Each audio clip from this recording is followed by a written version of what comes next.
Hi guys! So my name is Savanna Tate and I am a warrior because, well, that's kind of a loaded question. About 3.5 years ago I found myself pregnant with what I thought was baby number 4. And as it turned out, it was baby number 4, 5, and 6. I was pregnant with triplets and it was amazing and beautiful and magical. It was everything I could ever have not known I hoped for. And life was pretty perfect. My kids were happy. My 3 older ones just jumped in. Each of them had a baby. My husband and I were happy. We were working together, helping the babies grow and thrive. And it was around the 9-month mark that we started noticing something was wrong. Our baby Hayes, the youngest of the triplets, was really lethargic and I could compare him to the other 2, and he wasn't progressing like he should. He was not using his left hand as much. He was sleeping a lot. He was not wanting to roll over anymore. And he just seemed grumpy, and he wasn't a grumpy baby. And so this was just really out of the ordinary. So I took him into the doctor and I said, I think something is wrong. I don't know what it is, but something's not quite right. And the doctor just looked at him, checked his ears, everything, and he's like, no, I think what you just need to remember is that some babies are just grumpy. And he must be just a grumpy baby. And I was like, okay, well, maybe he's a grumpy baby, but I don't think so. But I just took that and went home. But something kept pushing me, and I went back in a second, a third, and a 4th time, all to different doctors, and every single one of them said it was a virus. And it never went away. And Hay started throwing up, and I remember one day I made him smile. It was like the first time I'd seen him smile in forever. And I called up my husband and I was like, Hayes is okay, he smiled. And then he threw up.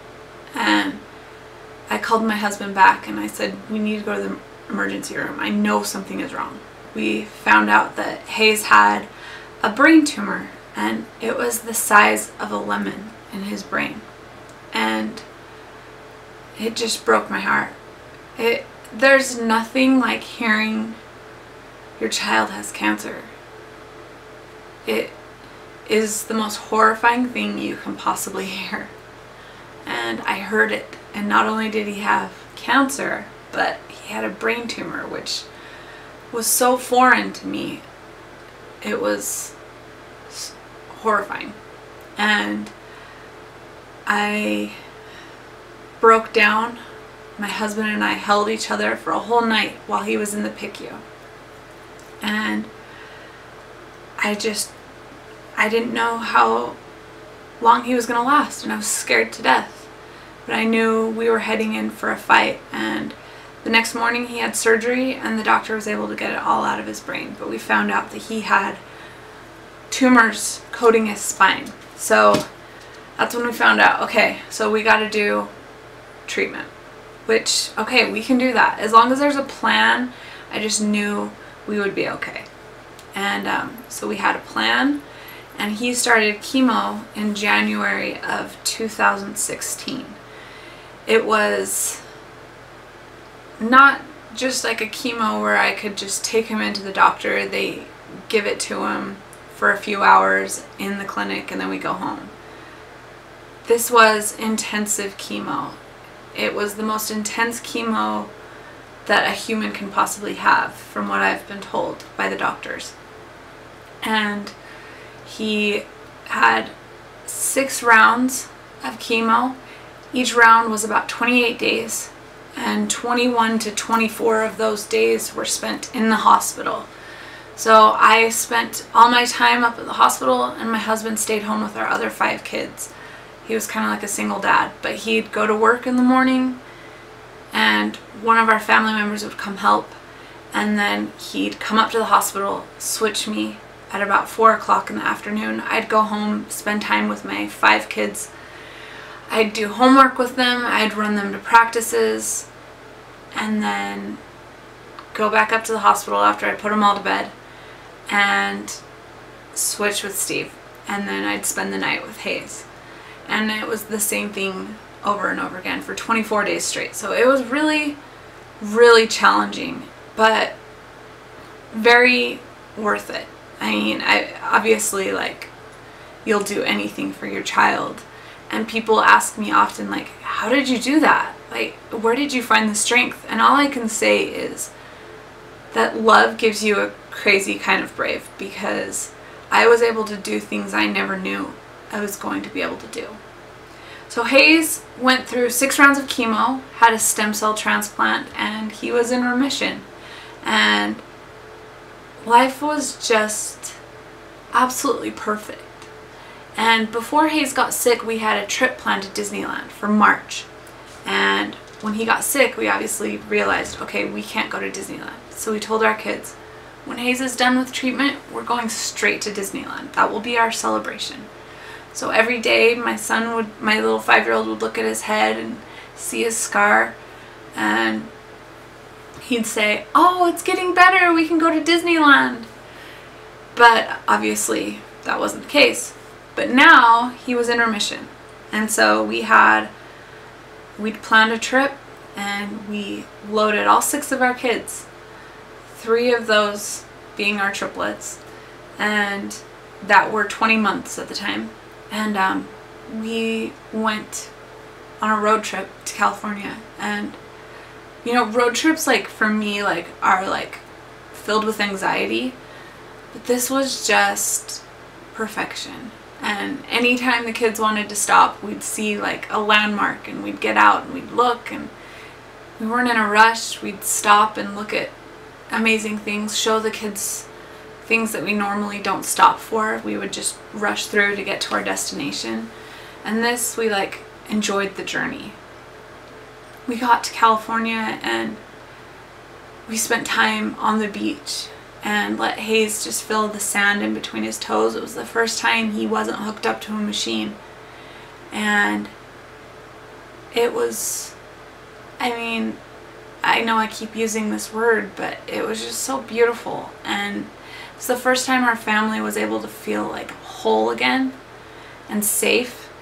And so the ocean has become a really healing place for me because I associate it with that time.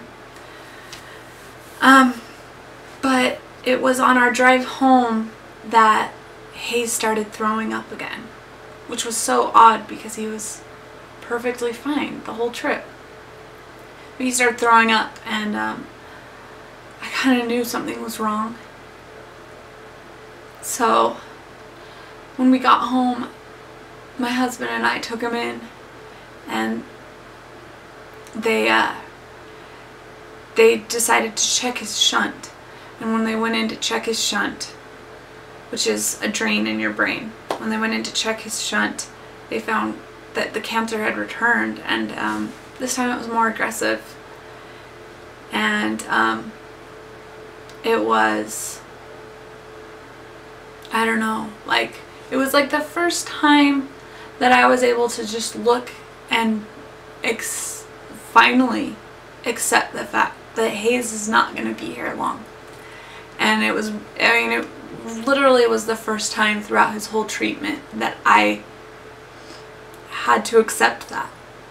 And it was the scariest thing I've ever done. I'd fought for 10 months, 11 months for my baby. He had fought so hard. My husband had fought, my kids had fought, and it was finally like, okay, it's time to be done. And we brought him home, and he passed away with all of us surrounding him. This was 3 weeks after Disneyland. And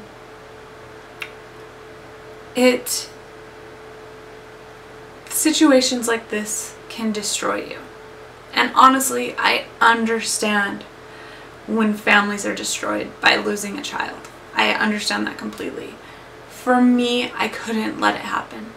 I refused to let cancer win in this way. And I knew that even though I didn't have hope for Hayes necessarily surviving on earth, I knew he was going to be okay and he was going to be whole up in heaven. That was what was getting me through. And that's what still gets me through every day. So I started the Hayes Tough Foundation so that I could help other families that are going through what we went through. There are so many families going through childhood cancer. Every 2 minutes, a child is diagnosed. And I know that heartbreak of finding out when your child has cancer. And the thing that's really cool is I just feel like Hayes is with me. He's pushing me along, and on those days where I'm like, I can't do this, it's so hard to go up to the cancer unit up at Primary Children's, it breaks my heart. I just get that little nudge from him that I need to. My life is much bigger than my own now. And although I'm just a mom, I can assure you nothing will ever get in the way of my children.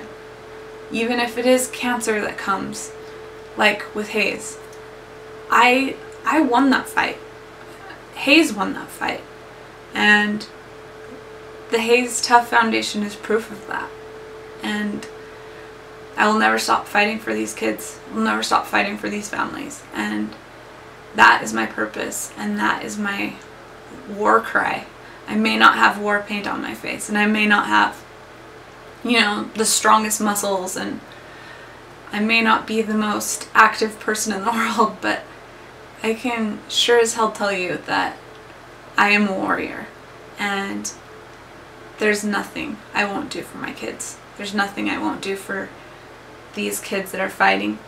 And like I said before, love gives you a crazy kind of brave.